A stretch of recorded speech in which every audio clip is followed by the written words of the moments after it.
آج کل social media کا استعمال پوری دنیا میں زور و شور سے بھرپور استعمال کیا جا رہا ہے، اور اس سوشل میڈیا پر مختلف اشیاء شائع ہو رہے ہیں۔ کوئی تو اپنا ڈیلی لائف یعنی ولاگنگ کرتا ہے، کوئی پٹس ولاگنگ کرتا ہے، کوئی کوکنگ ولاگنگ کرتا ہے، کوئی نہ کوئی اپنے کھانوں کے اشیاء کے پروموٹ کرتے ہیں، کوئی اپنے ہوٹلوں کے پروموٹ کرتے ہیں، کوئی اپنے اسکولوں کے پروموٹ کرتا ہے۔ لیکن اس میں بعض لوگ ایسے ہیں کہ وہ دینی کانٹینٹ یعنی تحریرات یا کچھ بیانات نشر کرتے ہیں۔ تو آج کا ہمارا یہ پیغام ان لوگوں کے لیے ہے، اور ان لوگوں کے لیے ہے جو فیس بک یا یوٹیوب یا اور کوئی دوسرے سوشل میڈیا پلیٹ فارم پر دینی باتیں، اسلامک تحاریر یا بیانات سنتے ہیں۔ تو دوستو، جیسا کہ میں نے آپ کو بتایا کہ آج کل کے دور میں سوشل میڈیا بھرپور استعمال کیا جا رہا ہے۔ ہر کوئی اس کے ذریعے کوئی نہ کوئی پیغامات شیئر کرتے ہیں، کوئی اچھے پیغامات شیئر کرتے ہیں، کوئی برے پیغامات شیئر کرتے ہیں۔ تو اس کا فائدے بھی بہت ہے اور نقصانات بھی بہت ہیں۔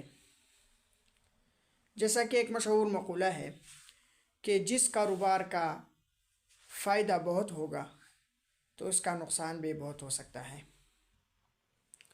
تو دوستو، آج کل ہر کوئی انجینئر ہو یا ڈاکٹر ہو یا استاد ہو یا اور کوئی شخصیت ہو، وکیل ہو، جج ہو، یہاں تک کہ پلمبر بھی سوشل میڈیا کا استعمال کرتا ہے۔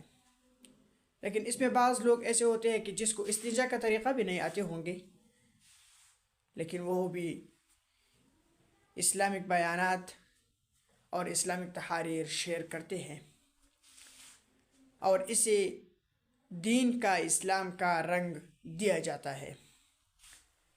لیکن یہ بہت نقصان دہ چیز ہے، اس سے بہت نقصان پیدا ہو سکتا ہے، اور بہت سے لوگوں کے زندگی کے ساتھ کھیل کود کیا جا سکتا ہے، دوسروں کی زندگی کو بھی بگاڑ دیا جاتا ہے، اور دوسروں کو زندگی کو بھی تباہ برباد کیا جاتا ہے۔ تو اس سے بچنے کے لیے، اس فتنہ سے بچنے کے لیے کچھ تراکیب اور کچھ کام ہمیں اپنانے ہوں گے۔ تو تراکیب یہ ہے: نمبر 1، علماء کی صحبت اختیار کرے اور ان کے علم سے فیضیاب ہو جائے۔ نمبر 2، اپنے فہم سے زیادہ سمجھنے اور سمجھانے سے گریز کرے، اپنے فہم سے زیادہ سمجھنے اور سمجھانے سے گریز کرے۔ نمبر 3، بغیر کسی مستند حوالے کے کوئی دینی بات شیئر نہ کرے، بغیر کسی مستند حوالے کی کوئی بھی دینی بات شیئر نہ کرے۔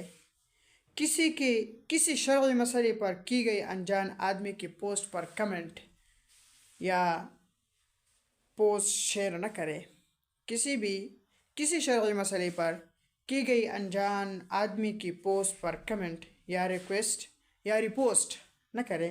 نمبر 3، علماء حقہ کے مستند سوشل میڈیا اکاؤنٹ سے کی جانے والی بات کو ہی آگے بھیجے، علماء حقہ کے مستند سوشل اکاؤنٹ سے کی جانے والی باتیں کو ہی آگے بھیجے۔ نمبر 6، جاہل لوگوں کو ہرگز پروموٹ نہ کرے، انہیں مکمل اگنور کرے۔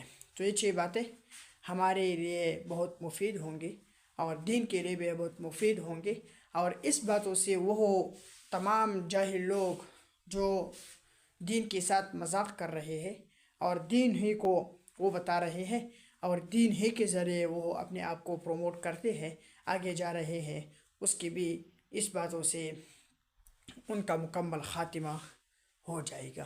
والسلام۔